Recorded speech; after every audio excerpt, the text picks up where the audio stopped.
নমস্কার প্রিয় দর্শক বন্ধুরা, আশা করি সবাই ভালো আছেন। আমার পাঁচমিশালি রান্নাঘরে আপনাদের সকলকে স্বাগত। আমার আজকের রেসিপি তিলের পিঠে। পিঠেটা বানানোর জন্য আমি এখানে নিয়ে নিয়েছি সাদা তিল। শুকনো কড়াইতে একটু লাল করে ভেজে নিলাম। এরপর মিক্সার গ্রাইন্ডারে দিয়ে ভালো মতো গুঁড়ো করে নেব। ওই কড়াইতেই দিয়ে দেব একটু জলটা একটু গরম হলে দিয়ে দেব আখের গুড়। গুড়টা ভালো মতো পাক দিয়ে নেব। এরপর সেই গুঁড়ো করা তিলের ওপর অল্প অল্প করে গুড় ঢালবো আর মাখতে থাকবো। এরকম একটা চিটচিটে ভাব তৈরি হলে এই পুরটা আমার রেডি হয়ে যাবে।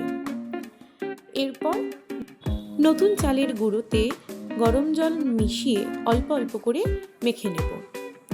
এরপর ছোট্ট ছোট্ট করে বাটির শেপ দিয়ে নিয়ে তিলের পুরটা ভরে নিয়ে ছোট ছোট পিঠের আকারে গড়ে নিলাম। এরপর পিঠেগুলো একটু ভাপিয়ে নেব। ভাপ দিয়ে একটু ঠান্ডা হয়ে গেলে কড়াইতে অল্প তেল দিয়ে পিঠেগুলো এপিট ওপিট করে ভেজে নেব। শেষে দিয়ে দেব নুন, লঙ্কা গুঁড়ো আর ভাজা মশলা।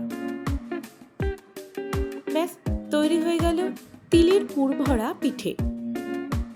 এর আগের ভিডিওতে আমি আলুর পিঠে দেখিয়েছিলাম। আলুর পিঠে আর এই তিলের পিঠে একদম একই প্রসেসে বানানো হবে, শুধু পুরটা আলাদা হবে। আপনারাও বাড়িতে এইভাবে দুটো পিঠেই বানিয়ে খেয়ে দেখবেন, ভীষণই ভালো লাগে। ভিডিওটি ভালো লাগলে লাইক, কমেন্ট, শেয়ার করতে একদম ভুলবেন না। আর অবশ্যই আমাদের চ্যানেলটিকে সাবস্ক্রাইব করে দেবেন। দেখা হচ্ছে পরের ভিডিওতে। ততদিন ভালো থাকবেন, সুস্থ থাকবেন। ধন্যবাদ।